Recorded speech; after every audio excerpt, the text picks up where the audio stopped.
When you saw this title, the first thought that came to mind was probably, what the hell?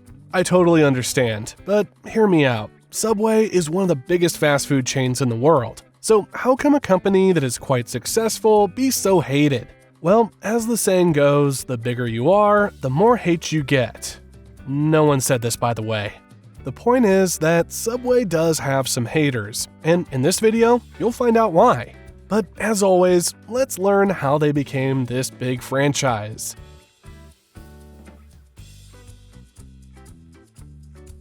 In 1965, 17-year-old Fred DeLuca faced a conundrum. His dream was to become a doctor, but being the son of struggling Italian-American immigrants earning a mere $1.25 per hour at a hardware store posed a financial problem for medical school. Growing up in the Bronx's public housing, Fred's family lived on a tight budget. Then, a glimmer of hope emerged when Fred and his parents received an invitation to a barbecue at the home of a family friend, Peter Burke. Fred seized the opportunity secretly, hoping that Peter might offer him a loan. Instead of the expected loan for medical school, Peter's suggestion to open a submarine sandwich shop caught Fred off guard. There were a couple of hitches in this plan. Firstly, Fred had no money, and secondly, he had never made a sub sandwich in his life. Despite these challenges, Peter outlined a seemingly straightforward approach: open a small store, set up a counter, and purchase various fillings and bread. Peter had toyed with this idea for a while, but lacked the time to execute it himself. To sweeten the deal, he proposed a partnership where Fred would manage the day-to-day operations, and in support, Peter offered a $1,000 loan to kickstart the venture. This unexpected turn at the family barbecue led 17-year-old Fred into a business he knew absolutely nothing about. Nevertheless, in 1965, armed with the initial loan from his new business partner and some assistance from his mother, Fred ventured into the world of sandwich shops by opening his first one. They went with Pete's Super Submarines to generate excitement for their launch. Fred took charge of distributing flyers throughout the local area, and on their first trading day, they managed to sell 312 sandwiches, each costing less than $1. Unfortunately, after the initial buzz and the first couple of weeks, sales began to decline. To make matters worse, Fred's heavy Brooklyn accent in their local radio ads proved challenging for potential customers to comprehend. Fred's limited business know-how led to the sandwich shop's struggle. By the end of Fred's first summer operating Pete's Super Submarines, they were left with a mere $6. For many, this might mark the end of the story. The business closes and they move on. But not for Fred and Peter. Instead, they opted for an audacious business move despite the clear struggles of their first store in Bridgeport. Undeterred by the challenges at the first restaurant, Fred and Peter decided to open another, aiming to create the illusion of success. Their strategy was simple. With multiple locations, people might assume they were thriving with excellent products. Around 1968, they rebranded to the shorter and simpler name Subway. Convinced that visibility and marketing were the keys to success, they set an ambitious goal of opening 32 Subways in the next decade. Peter and Fred were unwavering in their belief that strategic locations were crucial. This shift led to their first profitable year in 1968, where they earned $7,000. Not a fortune considering the effort invested, but evidence that the business could be lucrative. Encouraged by this success, they reinvested the money into opening more locations and advertising. Subway was on the ascent, and their persistence was starting to pay off. By 1974, the unexpected duo had transformed from a struggling single sandwich shop into a network of 16 Subway branches across Connecticut. However, their rapid expansion presented a challenge. Each restaurant had inconsistencies in appearance and operation. Visiting different Subway locations could offer vastly different experiences, as managing them all proved difficult. Another hurdle was their initial goal of 32 restaurants in 10 years. And with just 2 years remaining, they were only halfway there. Achieving the target seemed impossible at their current pace. Then, Fred had a groundbreaking idea, a solution that could address both issues, generate more revenue, and require less effort. Fred had a smart idea. Instead of running all Subway restaurants themselves, they decided to franchise. This meant letting other people run their own Subway restaurants, following the same success format and menu. This way, Fred and Peter didn't have to handle the day-to-day challenges of running each place. Other entrepreneurs paid to set up a Subway and used all the Subway branding and products. Peter's role became even smaller. He became a silent partner and didn't have his own office at Subway HQ anymore. This helped Subway grow fast and keep things consistent across all their restaurants.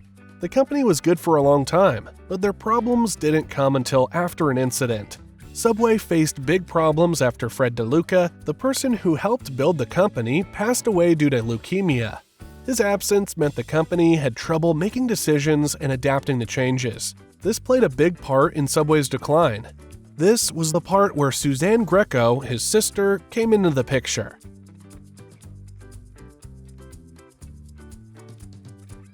Suzanne adored her brother and his business. She even took a stint at Subway during her teenage years. So, when the opportunity arose, she swiftly stepped in as the new CEO. Initially, everyone appreciated her enthusiasm, but it didn't take long for her lack of experience and struggle in the role to become apparent. Franchisees began to resent her, holding her responsible for store closures and the business's declining profitability. Complaints circulated about the inadequate support from Greco and the absence of any growth plans for Subway. Suzanne led Subway for 3 years, but some folks think she should have left earlier. Under her watch, Subway had more and more stores closing each year, 350 plus in 2016, 800 plus in 2017, and a whopping 1,000 plus in 2018, her last year. As stores went down, so did Subway's money. But hey, it's not all Suzanne's fault. Subway had a bunch of problems, and she was just a small part of it. Back in 2014, blogger activist Vani Hera, known as Food Babe, kicked up a storm with a petition urging Subway to ditch azodicarbonamide, a substance found in yoga mats, from its bread. Just a few days and a significant wave of public discontent later, Subway agreed to phase out this ingredient. What irked many customers was the sense that they shouldn't have to demand the removal of such questionable ingredients. It should align naturally with Subway's Eat Fresh slogan. This controversy stands out because it's one of those things you stumble upon online and initially think it must be a joke, only to realize you might have unknowingly consumed a bit of yoga mat in your Subway sandwiches over the years. In 2015, the same year Suzanne Greco became CEO, disturbing revelations emerged about Jared Fogle, who had lost over 240 pounds by eating Subway. Contrary to his inspiring public image, Jared's real-life actions were deeply troubling. Authorities discovered disturbing content on his computer. Due to these revelations, Jared faced a potential sentence of up to 50 years in prison. Subway swiftly severed ties with him, but the damage to their reputation lingered. Jared's story became ingrained in Subway's history, marking the beginning of a new phase, the post-Jared era. This era was characterized by store closures, dwindling revenue, and disinterested customers, signaling the start of what seemed like the end for Subway. In 2017, Subway faced another blow to its reputation when CBC reported that Subway's chicken might not be entirely chicken. According to CBC, Subway's chicken breast contained only 53.6% chicken DNA, and the chicken strips were even lower at 42.8%. The rest? Mostly soy. This revelation angered many, as people understandably prefer real chicken over substitutes. Subway, however, fought back, filing a hefty $210 million lawsuit against CBC, claiming the data was unreliable and factually incorrect and demanding a correction. In late 2019, the Ontario Superior Court dismissed Subway's $210 million lawsuit, stating that CBC's program fell under investigative journalism and was protected by an anti-SLAPP statute. This law encourages open discussion on matters of public interest without the fear of legal action. With Subway's claim of incorrect data and the subsequent lawsuit dropped, the authenticity of Subway's chicken remains a bit uncertain. It's understandable not to want Subway or anyone to sue you for questioning the reality of their chicken. There is also the issue of freshness. Recent interviews reveal that Subway's Eat Fresh slogan is viewed by employees as misleading. One prominent issue raised is the age of ingredients, particularly lettuce.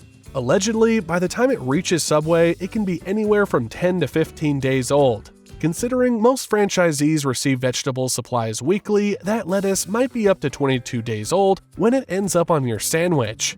This raises questions about the accuracy of Subway's commitment to freshness in its marketing. According to one employee, all the so-called fresh ingredients, including veggies and chicken, don't arrive at the restaurants in their natural state. Instead, they come pre-processed and loaded with preservatives. That's not what most folks imagine when they hear the word fresh. Besides not living up to its freshness promise, Subway is also taking a toll on wallets. While not sky high, the prices feel a bit over the top when you compare them to what you get. The era of the $5 footlongs seems like a distant memory. When a company falls short of its slogan and no longer offers a competitive price, it leaves you wondering, what's the point? Choosing Subway over other options for a similar price is becoming a head-scratcher, especially considering the availability of tastier and fresher experiences elsewhere.